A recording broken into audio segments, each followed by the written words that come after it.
When my parents vanished in Alaska, my brother Curtis and I were summoned to a lawyer's office to hear their will, and in one stroke of a pen my world collapsed. Curtis inherited a $1.2 million mansion in Miami along with liquid assets, while I was handed nothing more than a rotting wooden cabin in the middle of the Alaskan wilderness. That night, my fiancée Amber slammed the engagement ring I had saved a year to buy onto the table and left, running after Curtis of all people. I thought life had conspired to humiliate me until the creaky cabin door swung open and I discovered a hidden map pointing to mineral deposits worth $500 million. I remembered my father's words, "Money means nothing if it comes at the cost of nature," and I vowed to keep it secret. But one slip, one bitter moment in front of Curtis and Amber, shattered everything. My name is Frances Nonick, born in Fairbanks, Alaska, raised in bone-deep cold that forged me as much as my father did. Our cabin leaned on the edge of the forest, a single room serving as living, kitchen, and bedroom, with an attic corner where I curled under thin blankets, listening to wind whistle through the boards. Winters numbed my fingers even in sleep. My father, Elias, a native Alaskan of Inuit descent, was tall and stern, once a hunter, later a mill worker, his life defined by grueling labor he bore without complaint. "The land is our mother," he would remind me, voice steady as stone. "Respect her, for she can sustain you or swallow you whole." My mother, Kelly, a gentle European-American clerk with golden hair, softened his strictness with warmth, slipping me fresh bread in my hand after long days and reminding me that father's rules were for my own good. We were poor, never starving but always counting pennies, and I grew up scavenging scrap metal, chopping firewood, wading into rivers icy enough to turn feet to stone just to bring home salmon. By 4 I could spark a fire with flint, by 6 I could build a blizzard-proof shelter, by 8 I could track moose through the woods. I was different from other children, called Forest Boy for my rough jacket and calloused hands, but I didn't care.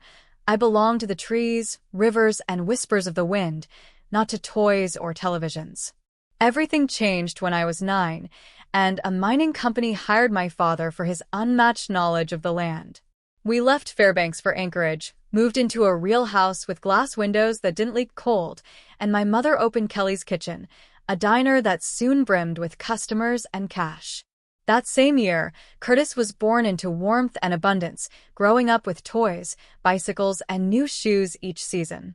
I loved him, pushed his stroller, taught him to tie shoes, but he was raised in ease while I had been shaped by hardship. Curtis grew into a boy praised as the Prince of Anchorage, adored for his charm and clothes, indulged by parents too busy or too softened to teach him the discipline they once taught me. Where I rose early to shovel snow and sought the silence of forests, Curtis slept until noon, chased city lights, parties, and the gaze of admiring friends. The gulf between us widened, but I still believed brotherhood could bridge it, until Amber appeared. She walked into my mother's diner one summer day, her smile as bright as sunlight on melting ice, and I was struck by her warmth, her curiosity, her love for stories of survival and respect for the land. She listened when I spoke of chopping wood in sub-zero cold, laughed as I showed her how to pitch tents, and whispered that I was different, strong, true, real. I loved her fiercely. But ambition burned in her, a craving for cities and spotlight, and slowly her gaze shifted from me to Curtis.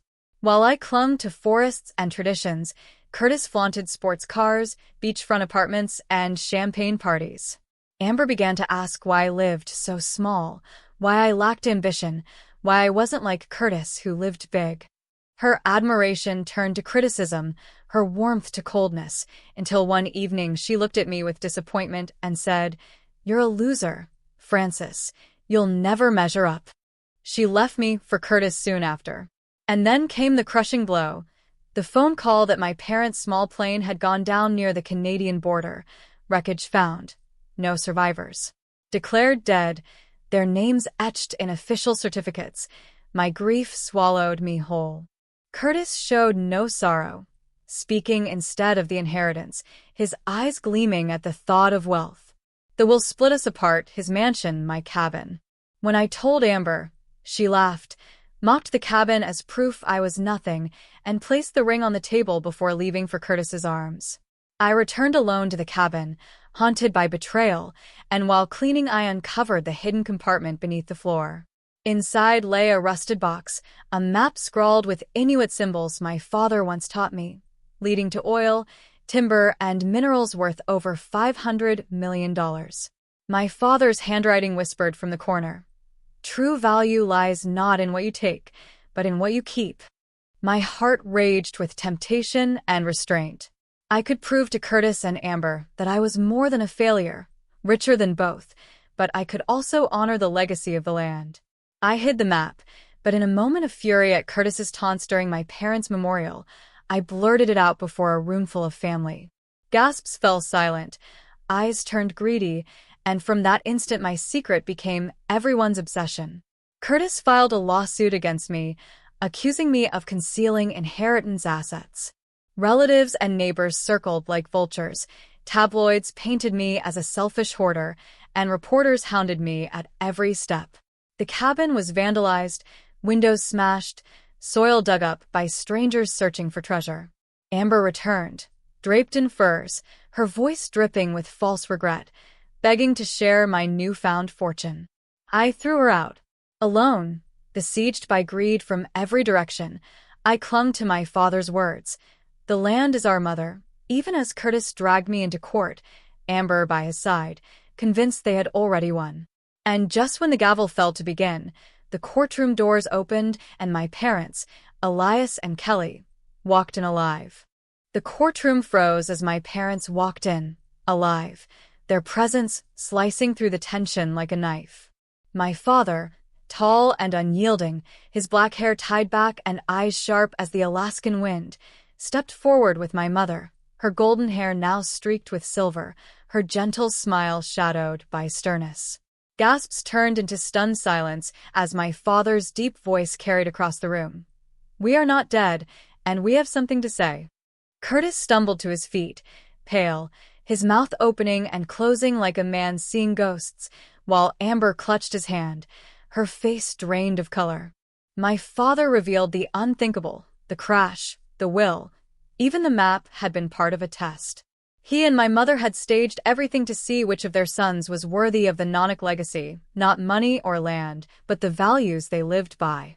The Miami mansion, the liquid assets, all a fabrication. The lawyer Gunnar had played his role to perfection. The map itself, with its symbols of oil and minerals, had been false as well. If greed had consumed me, if I had tried to exploit it, I would have been chasing nothing but lies. But I had kept the secret, honoring Mother Earth, just as my father had taught me. Curtis, on the other hand, had revealed his hunger, suing me, spreading rumors, dragging me into court as though blood meant nothing. "You let greed guide you," my father told him, voice heavy with disappointment. "You are not worthy of the Nanak name." Curtis collapsed to his knees, begging for another chance, tears streaming, and for a moment I saw the little brother I once pushed in a stroller, now broken by his own choices.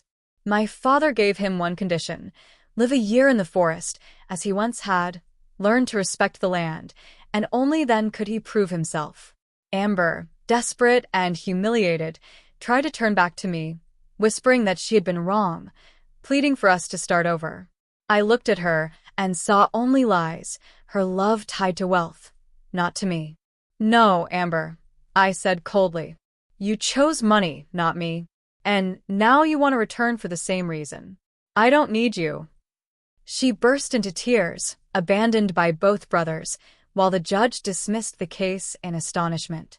Later that evening, in the cabin of my childhood, I sat with my parents by the fire that once warmed me through bitter winters, and for the first time in months, I felt whole again. My father recounted how he and my mother had survived the mountains after the staged crash, drawing on ancient Inuit wisdom, building fires from twigs, shelters from snow, hunting in silence, and how every step was guided by the thought of their sons. "We wanted you to understand," he said, his voice low, "that true value lies not in what you have, but in who you are." My mother, her hand warm in mine as it had been when she slipped bread into my palm as a child, told me they had believed in me all along, that I was their pride, the son who never betrayed the lessons of Mother Earth. Then my father handed me a small carved wooden box, a gift once passed down from my grandfather, and inside lay the real map, etched not on paper, but animal hide, meticulously drawn, representing resources and lands of immense value. "This is the true legacy," he said. "You have full authority, exploit it or protect it, but I trust you'll choose wisely." My hands trembled as I held it, the weight not of wealth but of responsibility. The soul of our ancestors passed into my care. Tears blurred my vision as I promised to keep it safe, never to betray the land, never to turn its secrets into greed. My mother's embrace was warm, my father's hand firm on my shoulder, and the fire crackled with the voices of our ancestors. In that moment I understood. True value lies not in mansions or fortunes, but in integrity, in the strength to resist temptation, in protecting the legacy of those who came before. I chose preservation over power, the forest over fortune, Mother Earth over ambition, and in doing so I finally became the man my parents always believed I was.